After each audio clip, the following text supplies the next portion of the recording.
বন্ধুর বাড়িতে আড্ডা মারতে গিয়েছিলাম। তোরা যাস না তোদের বন্ধুর বাড়িতে গল্প করতে, আড্ডা মারতে?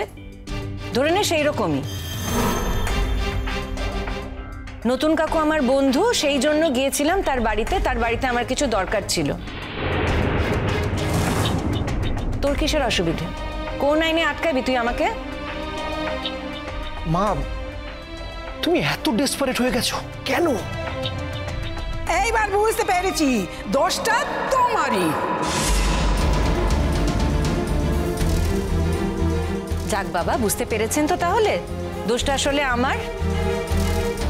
দেরিতে হলেও বুঝতে পেরেছেন যে সমস্ত দোষ আসলে আমার।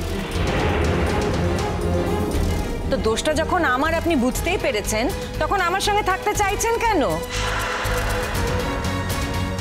আপনার ছেলেকেই বা আমার সঙ্গে রাখতে চাইছেন কেন? আপনার ছেলের একটা বিয়ে দিন না।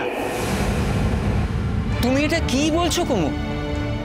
তোমার এই কথাগুলো আমার কতটা খারাপ লাগছে তুমি বুঝতে পারছো না? তুমি যদি জানতে কমলিনী, যে আমার প্রথম যখন স্মৃতি ফিরতে শুরু করে তখন মাত্র দুটো মুখ আমার চোখের সামনে ভাসত, তোমার আর মার। হ্যাঁ কমলিনী, আমার ছেলে মেয়েদের মুখ আমার চোখের সামনে ভাসেনি তখন। আর এটার দাম তুমি এইভাবে দিচ্ছ? কে কার দাম কিভাবে দিচ্ছে বলো তো? দাম দেওয়াদেবীর কথা কিন্তু অনেক পরে আসে। দাম দেওয়াদেবীর সময়টা আমাদের পার হয়ে গেছে।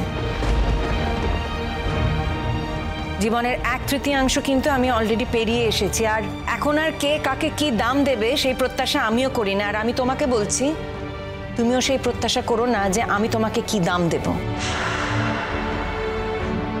ধরে নাও কোনো দামই দিতে পারবো না।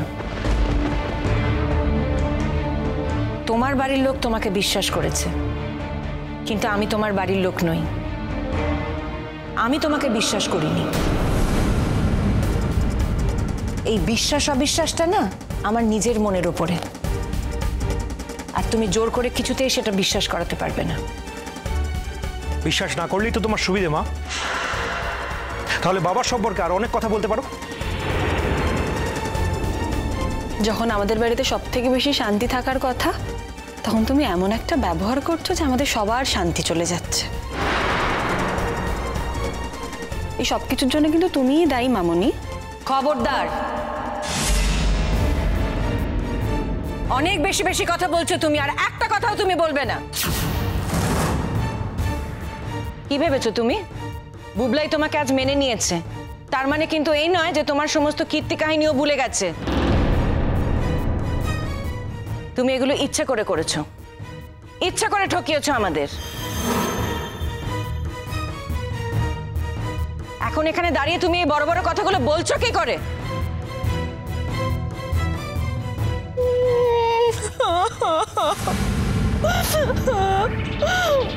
আমি জানি তো, আমি কিছু বলতে গেলেই তুমি এখন আমাকে এইভাবে থামিয়ে দেবে। এটা কিন্তু তোমার মোটেই ঠিক না মামনি। তুমি মোটেই আমার সঙ্গে এইভাবে কথা বলতে পারো না। আমি তোমার মেয়ের বয়সী, তোমার মেয়েও তো এরকম ভুল করতে পারে। হ্যাঁ, ভুল করতে পারে কি বলছি, তোমার মেয়েও তো এরকম ভুল করেছিল। চিরসখা সোম থেকে রবি প্রতিদিন রাত 9টায় স্টার জলসায় ও জিও হটস্টারে।